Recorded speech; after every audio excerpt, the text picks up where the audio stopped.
एक गांव में एक साहूकार अपने परिवार के साथ रहता था। परिवार में उसकी पत्नी, एक बेटी और एक बेटा था।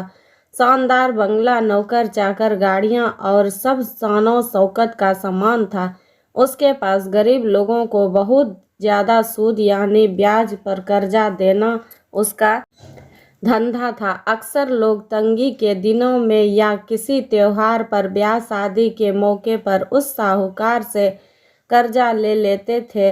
जब फसल अच्छी होती तो थोड़ा थोड़ा करके उतारने लगते, लेकिन जिस वर्ष सूखा पड़ता तो कर्ज तो छोड़ो, गांव वाले सूद तक नहीं दे पाते थे। इसी का फायदा उठा वो साहूकार उनकी जमीनों पर कब्जा कर उन्हें बेच देता और खूब पैसे कमाता।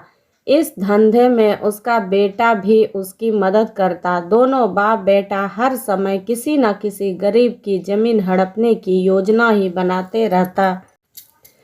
एक दिन शहर में से एक व्यापारी आया और साहूकार से गांव में जमीन खरीदने की इच्छा बताई। साहूकार की खुशी का ठिकाना न रहा। घर बैठे बिठाए जमीन का ग्राहक मिल गया। साहूकार ने उस व्यापारी को बहुत सी जमीनें दिखाई जो उसने कर्जे के बदले गांव वालों से हथिया ली थी, लेकिन उस व्यापारी को कोई भी जमीन पसंद न आई। गांव में घूमते हुए व्यापारी को एक जमीन का टुकड़ा पसंद आया। उसने साहूकार से उस जमीन के बारे में पूछा तो साहूकार सोच में डूब गया। असल में वह जमीन तो एक बिन माँ बाप की लड़की की थी जो वहां पर रहती थी।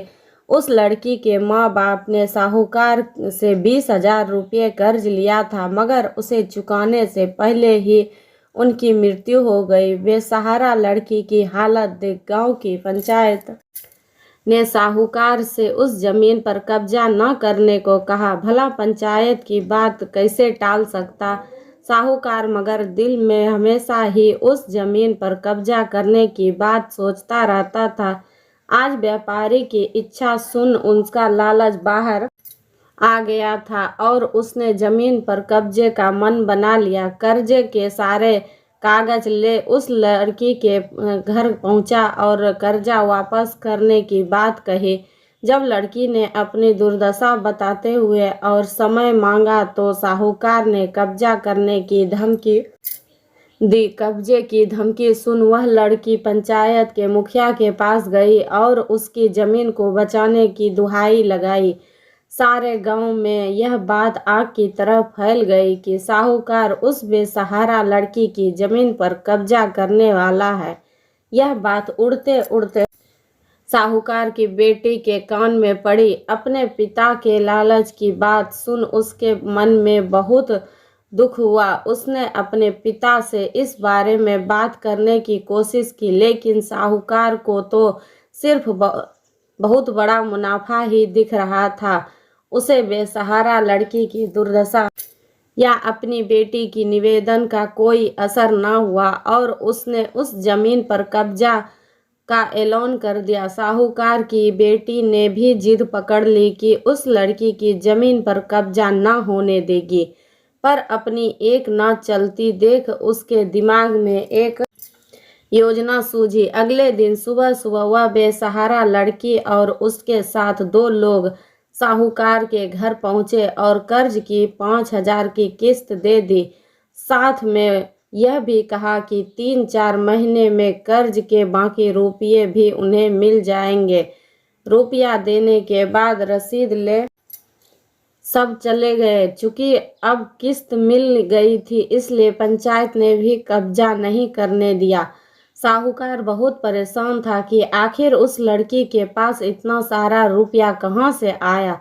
कल तक तो वह दाने दाने की तरसती थी और आज 5,000 रुपये दे गए। कुछ भी ना समझ आने पर उसने गांव वालों से भी पूछताछ की, लेकिन कोई भी रुपयों के बारे में नहीं जानता था। कुछ दिनों बाद वह लड़की फिर 2 गांव वालों के साथ आई और कर्ज की बाकी रकम चुकाकर रसीद और कर्ज के सारे कागज ले लिए। साहूकार परेशान गए कि आखिर इस लड़की के पास इतना धन आया कहाँ से। इस तरह कुछ दिन और बीत गए। एक दिन साहूकार की खबर मिली कि उस बेसहारा लड़की ने अपनी जमीन बेच दी है। कुछ कर तो सकता नहीं था, लेकिन उत्सुकतावश जाकर देखा तो चौंक गया। जमीन पर एक बोर्ड लगा था। उस बोर्ड पर जमीन के मालिक का नाम देख साहूकार की मानो सांसें रुक गई हो। मालिक के नाम के आगे लिखा था उसकी अपनी बेटी और उस लड़की का नाम। वह दौड़ा हुआ घर गया और बेटी से पूछा कि यह क्या तमाशा है। तब उसकी बेटी ने उसे बताया कि उस गरीब लड़की की मदद के लिए उसने अपने सारे गहने बेच डाले ताकि उसकी जमीन आपके कब्जे से बच सके। लेकिन जमीन आपसे छुड़ाते ही उस बेसहारा लड़की ने उदारता दिखाते हुए आधी जमीन मेरे नाम कर दी। बेटी ने उसे समझाया कि आप तो उस लड़की का आखिरी सहारा भी छीन रहे थे, मगर उस लड़की का बड़प्पन तो देखो। उसने जमीन छुड़ाते ही मेरे गहनों के बदले अपनी आधी जमीन मुझे दे दी। यह सब सुन साहूकार को शर्मिंदगी महसूस हुई और उसने भविष्य में कभी किसी को की जमीन न हड़पने का वचन दिया।